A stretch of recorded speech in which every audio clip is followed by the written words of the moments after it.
Papua New Guinea. The very name evokes images of ancient cultures. Exploration and scenic beauty. The landscape varies from cloud-filled rainforest valleys, sinuous rivers carving their way to the sea, stilted houses nestling among palms,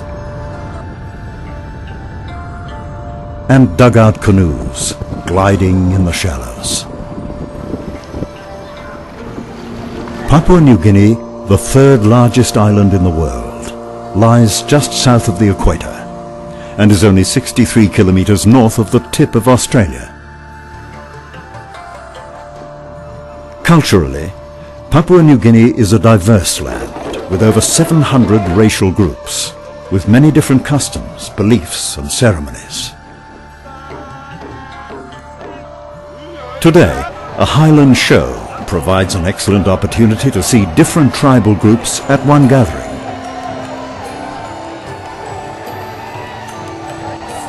The first Europeans to sight the island were Portuguese explorers around 1512, who sailed along its coast.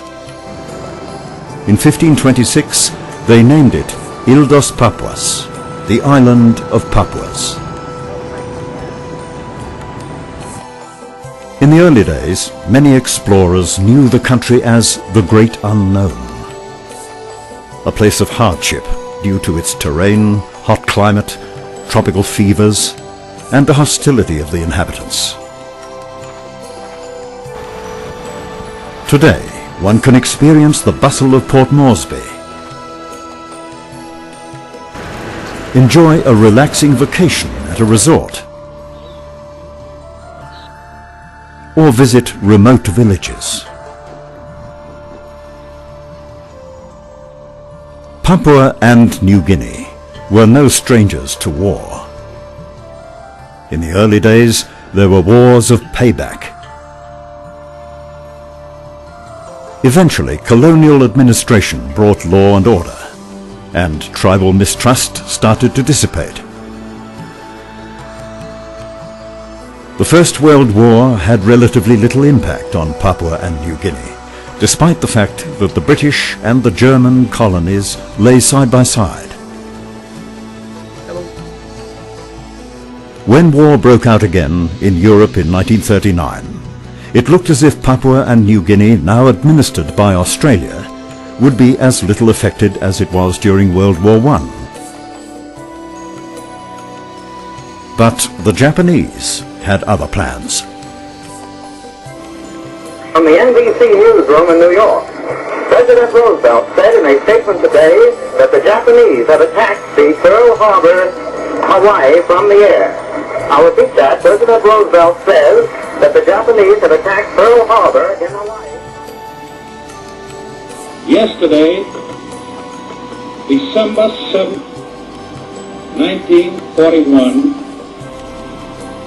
a date which will live in infamy. The United States of America was suddenly and deliberately attacked by naval and air forces of the Empire of Japan. Papua and New Guinea suddenly found itself plunged into a war, and the country became the only barrier between the invaders and Australia. In July 1942, experienced Japanese troops advanced across the Owen Stanley Mountains, heading for Port Moresby. Eventually, after fierce fighting, the Australian forces halted the Japanese less than 48 kilometers from the town and started a strong, winning offensive against the enemy. Kokoda was the first land defeat suffered by the previously victorious Japanese army and was an important turning point in the war. The remorseless Allied advances in New Guinea compelled the Japanese to divert ships, aircraft and men from reinforcing their disintegrating Central Pacific front. During this campaign, native New Guineans and Papuans provided assistance to troops who were fighting in the rugged, almost impassable terrain. The Fuzzy Wuzzy Angels helped wounded soldiers up and down treacherous tracks to the shelter of field hospitals, at times placing their own lives in danger.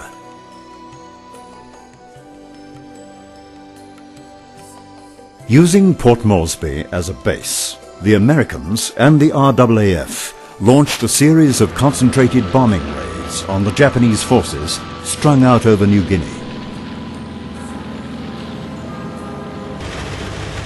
Among the bombers used was the North American B-25 Mitchell. It was named after General Billy Mitchell, the Army Corps' famous figure of the 1920s and 30s. Basically, it was a twin-tailed mid-wing aircraft powered by two 1,700 horsepower Wright Cyclone engines, and considered by many to be the most successful medium-class bomber to do battle in World War II. In Europe, it was used primarily as a conventional bomber, and in the Pacific region it was continually modified to make it into an extremely formidable aircraft. It was employed extensively for bombing Japanese airfields from treetop level, and for strafing and skip bombing enemy shipping. Its forward-firing armament was increased to cause mayhem and suppress ack-ack fire during low-level attacks that would draw incoming fire from the defenders. Some versions were armed with no less than 18 forward-firing 50 caliber machine guns, and some even had a 75mm tank gun mounted in the nose. They were more heavily armed than the B-29 Superfortress. As one pilot stated, "Anyone who flew the B-25 loved it. It was forgiving. You could make mistakes and live to tell the tale. If you lost an engine, you could come home on one. It was the perfect plane for the kids they were sending to the Pacific." the B-25 was made immortal on April the 18th, 1942, when these aircraft carried out the first American airstrike on the Japanese mainland after the attack on Pearl Harbor. Commanded by Lieutenant Colonel James Doolittle, 16 B-25 Mitchells took off on a daring mission from the aircraft carrier USS Hornet and headed 1,287 kilometers to Japan.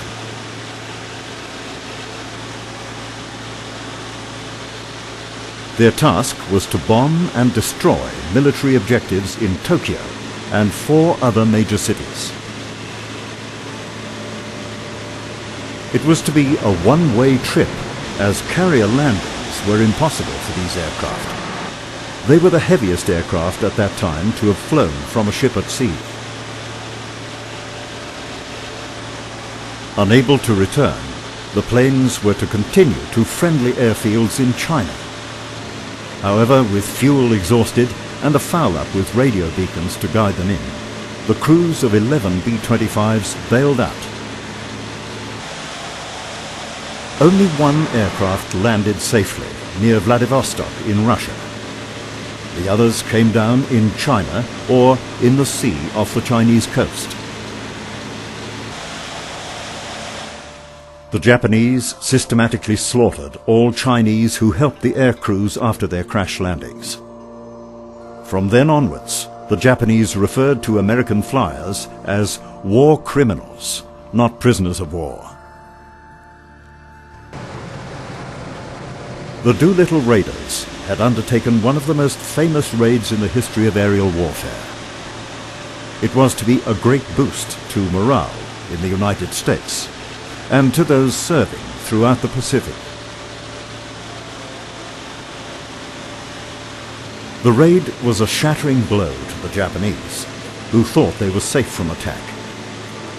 This was only a prelude to what would be unleashed on Japan in the future.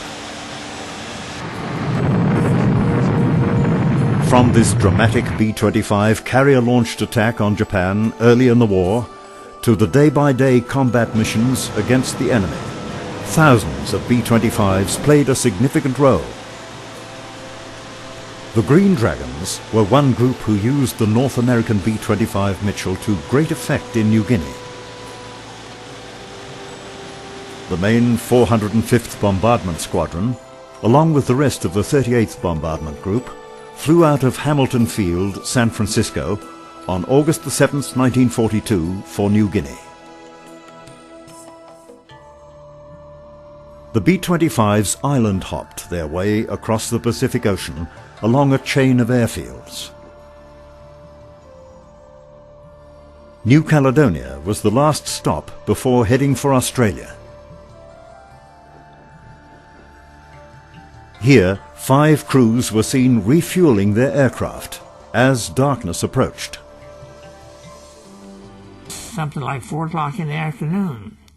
These guys were out there with 55-gallon drums and a hand pump, pumping gasoline out of those drums into their wing tanks, furiously.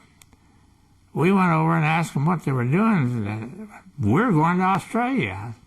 You must have been drinking jungle juice already to be going to Australia this time of the day. It'd be long after dark before you can possibly get there.